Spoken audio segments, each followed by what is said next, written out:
You know, it's great to be here. I just came down this morning from New Bedford, where I was at the Pioneers Conference and spoke there. And it's great to have the world's greatest framer of this situation that we're in, this food crisis, this worldwide food crisis. So I don't have to do a lot of framing because Michael's done that for me already this morning. I usually have to talk about, but we really do have a crisis, especially in our inner cities where more people worldwide are moving into cities. Actually, for the first time, more people live in cities around the world than in rural areas. So we have to figure out how to feed these folks today, but as we vision on the future, how are we going to feed all these folks that are moving without totally destroying our environment?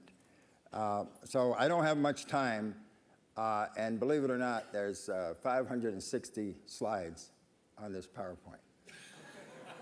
I can do it in 20 minutes, or I can do it in 20 hours. You know, we could spend a lot of time and have a great discussion. But I kind of want to show you some of the possible solutions to this issue of bringing food into especially our distressed communities, communities that Michael talked about, these food deserts that have been redlined by many retail grocery stores. So it's really a social justice, food justice work that we do in terms of getting food into those communities where people are under more stress and sicker than anybody else in our society because they don't have access to food. As a matter of fact, the facility you'll see here, our main farm, we have 10 farms. We're now farming. I just picked up another 50 acres of land in the city of Milwaukee. We're farming over 100 acres inside the city of Milwaukee. But this area that we operate our international training center is in a food desert. The closest retail grocery store is 4 miles away, east or west, on one of the busiest streets in Milwaukee. 5 blocks away is the largest public housing project. So we're really, those folks are really under stress. Many of those folks do not have transportation, so they have to travel very far. So what I'm going to do is take you through what I think is ag of today and ag of the future, of how we can grow food inside cities year-round, because we're a year-round food-producing organization. But we're not just, like Michael said earlier, and we're not just growing food, but we're growing community as well.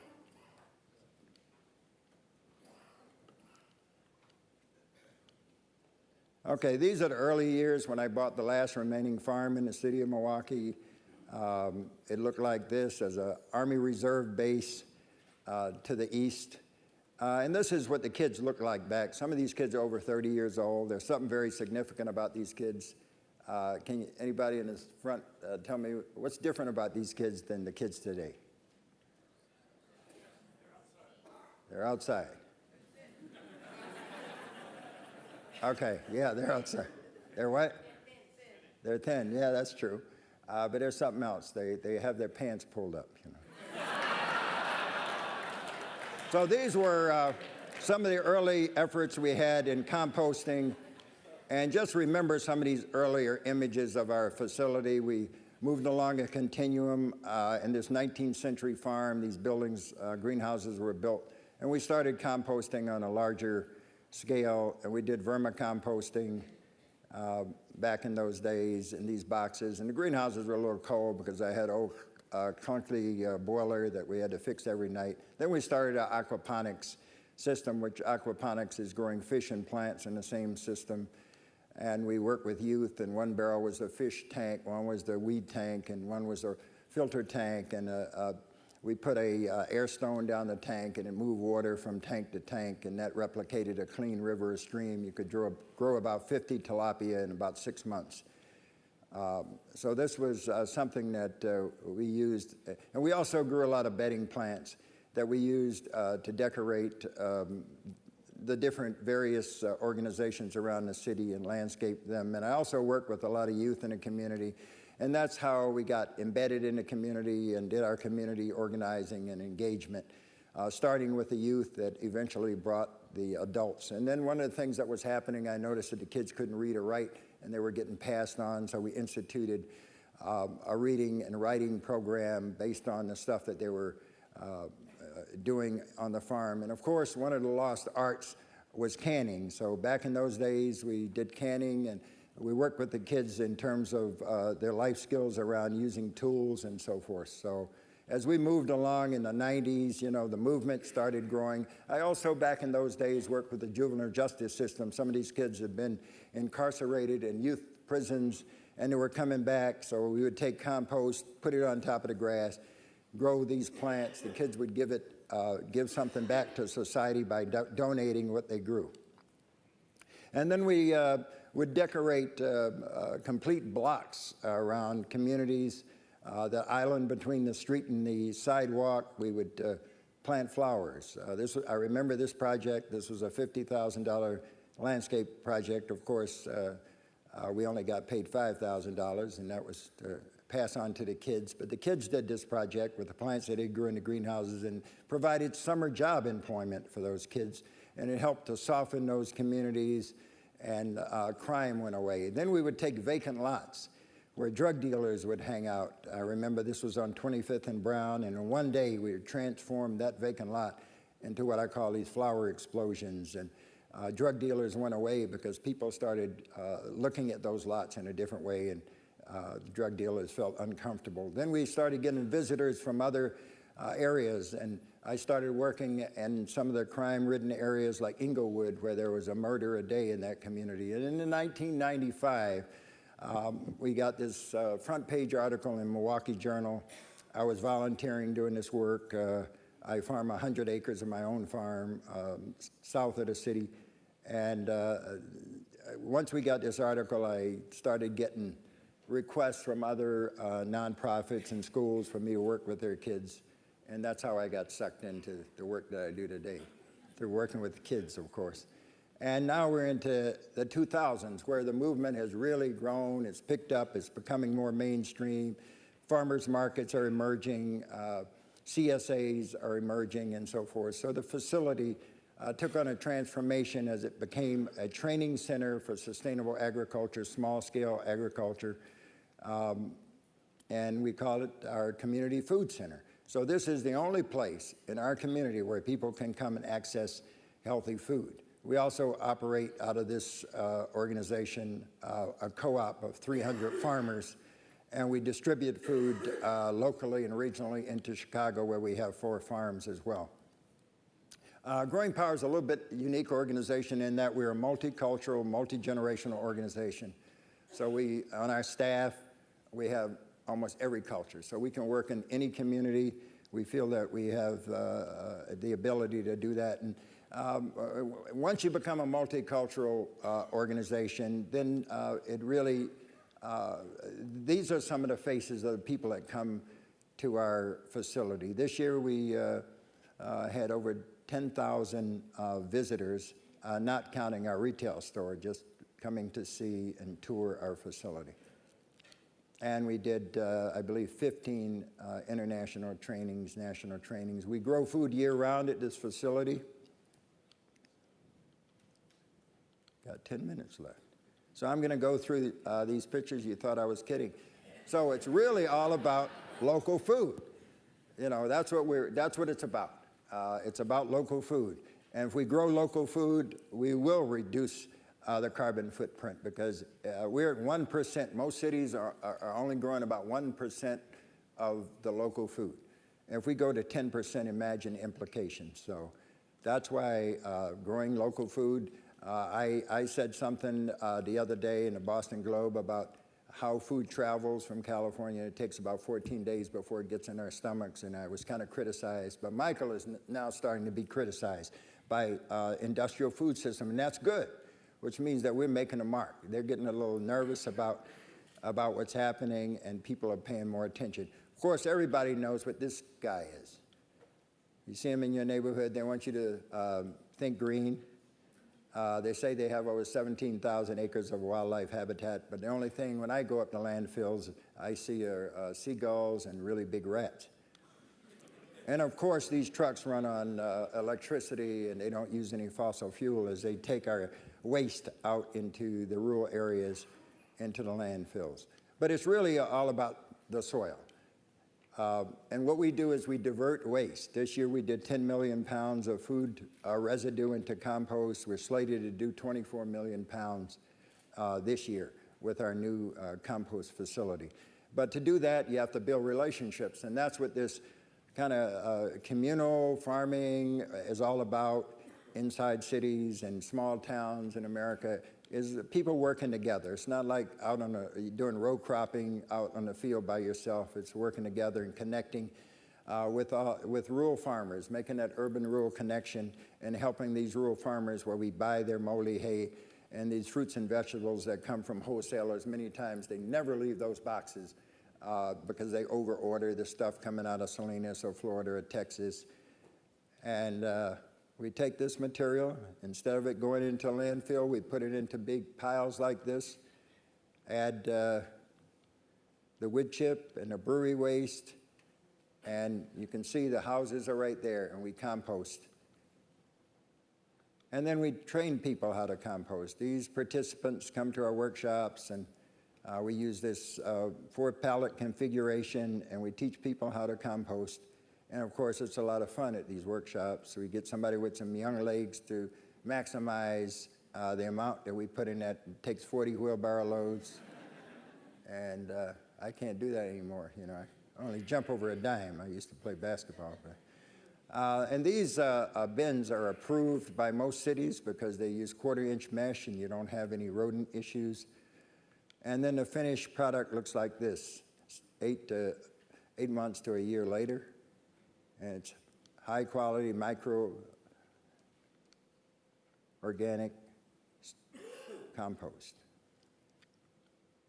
And then if you want to really ramp it up, because that's what we have to do with these small projects that you see around the country, or I see around the country as I travel, we're going to have to scale it up. So to scale it up, we need to produce thousands and thousands of yards of new soil, because our soil is contaminated in rural areas, suburban areas, urban areas. We have to grow in new soil, and that's what we do. And once you have that soil, then you can do some wonderful stuff, like feed it to these guys. We have over 5,000 pounds of worms. This is our system that we built a couple years ago with tea collection underneath, and then we have hydroponics above and the worm bins down below. We do about 100,000 pounds of worm castings every 4 months, and that's the highest quality organic fertilizer, and that's what we need to grow the healthy food that we grow. So worms are really key. We have about 7 different varieties of red worms, and of course, kids, not only me, but kids love worms.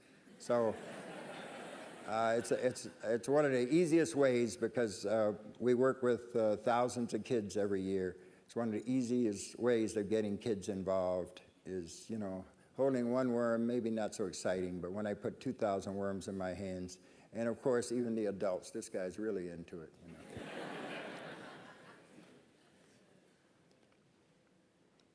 I don't know what she's looking at. She found something interesting in the worm. There's so many different bugs in a worm bin. You can find something that you'll like. And to get the worms out, we use this screening technique. So what you have to do if you decide to do this, go home, cut off your window screens, and after 4 months, you put window screen on top of the worm bin, put new compost on, they crawl through to get to their next meal. They're just like us. They eat their weight daily.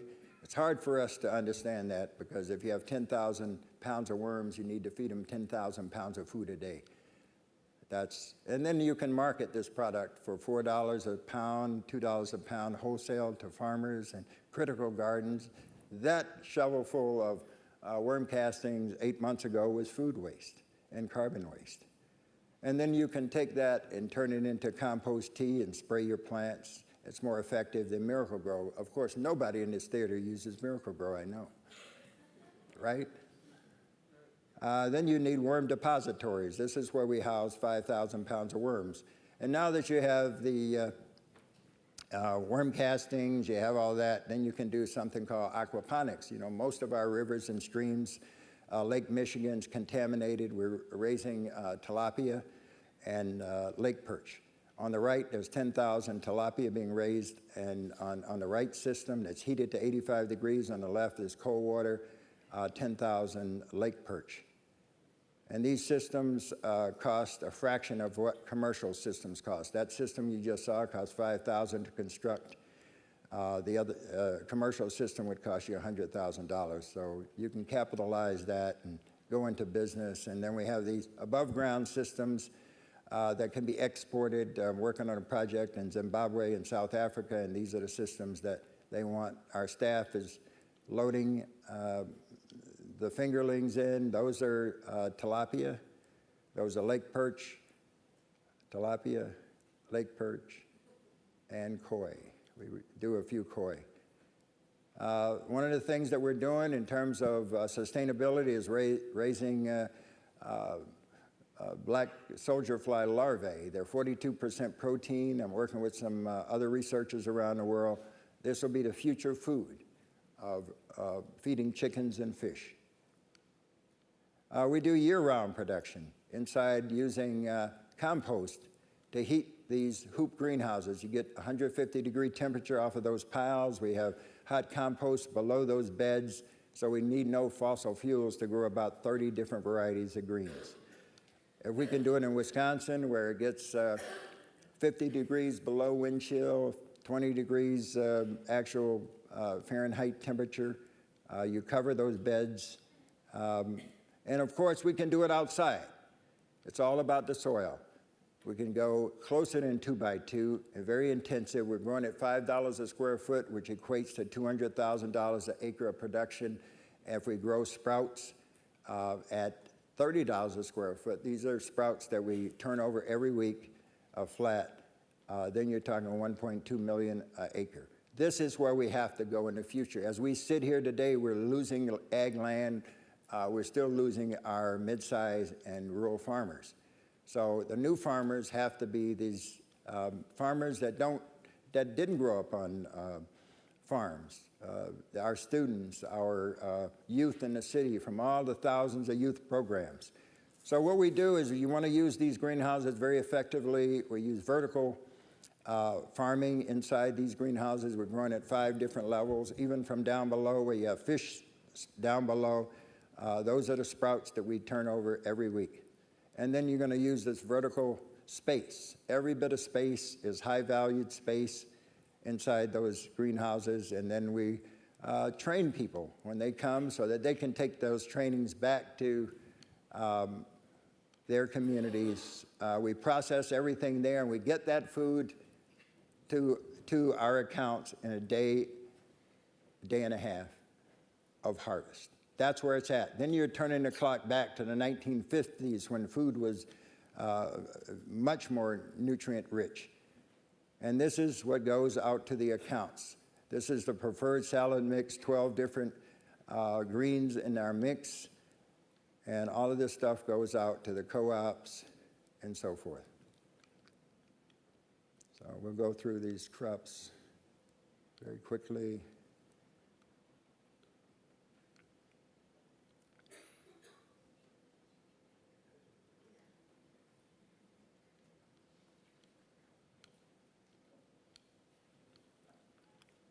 Okay, so one of the things we need is renewable energy. We have our solar that's being installed this month that'll take care of our electric needs, but we also need to grow energy. Besides growing soil and growing community, we got to grow energy in the future, and this is a high solid anaerobic digester that we have at Growing Power. We're taking solid food waste, grinding it into a slurry, sucking it into that tank, creating acetic acid, changing the bug structure to high pH bugs, and creating methane gas that gets scrubbed to run a generator to generate electricity, and we get energy credits back from our utility company.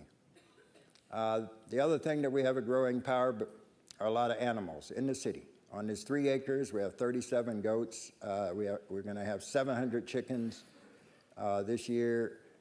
We had about 300 this past year, but we're going to have 700. We run out of eggs all the time. We feed them food waste that we collect, so it's like what Joel is doing in a sense.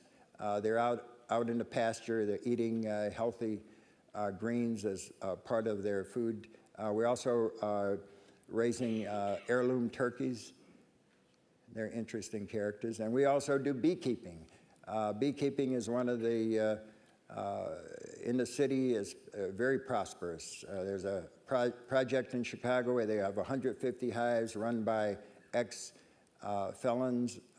That's very prosperous business. It provides jobs for these folks, and it's been a very successful project. We teach that to our youth and others. We have 16 hives. I say now that the good food movement is now the good food revolution.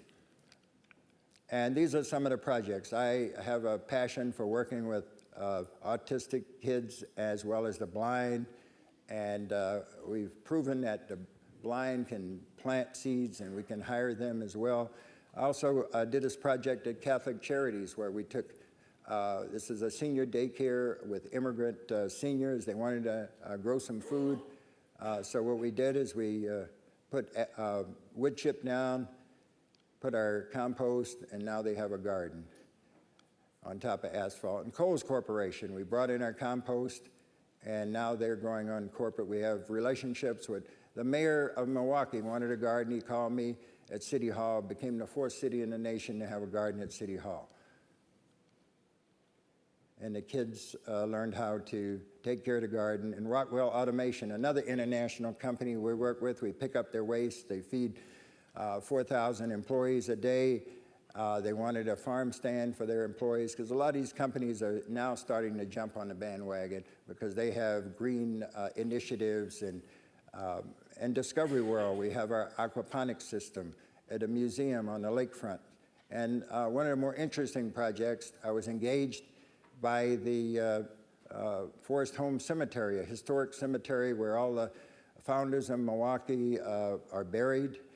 They had a greenhouse. They wanted us to take it down and put it back up. It was 100 years old. I said we couldn't do it. I negotiated, and now we're growing food at the cemetery. In an article to the Milwaukee Journal, I said now we're going to keep people alive a little longer because they're going to eat these good greens, and they won't have to go out there for a while. In Washington Park, we put in 40, the mayor on the left, Mayor Barrett, and the alderperson, we put in 40 gardens, working with Lowe's Corporation that provided the boxes. We put our compost, and now we have 40 more people. We signed a 20-year lease with the Milwaukee Public School System to operate a 5-acre farm at an old ball field, brought in our compost, had a big dedication with the mayor and the school board folks, and now this community, they're growing food. This is what we can do. I'm going to shut it down because I'm running out of time and I wasn't able to finish the 565 slides. But if you want to see this in the future, come to Growing Power, or we can get the information to you as well. But we have a lot of work we do with youth. I think our youth, but every generation has to be a part of this movement that's now I call a revolution. So everybody needs to be on board. Consumers are really pushing this. They want local food. 84% in the last survey said they would rather buy local food than food shipped from 1,500 or 3,000 miles away. We have to build the infrastructure. It's going to take some time, but I know we're going to do it. Thank you very much.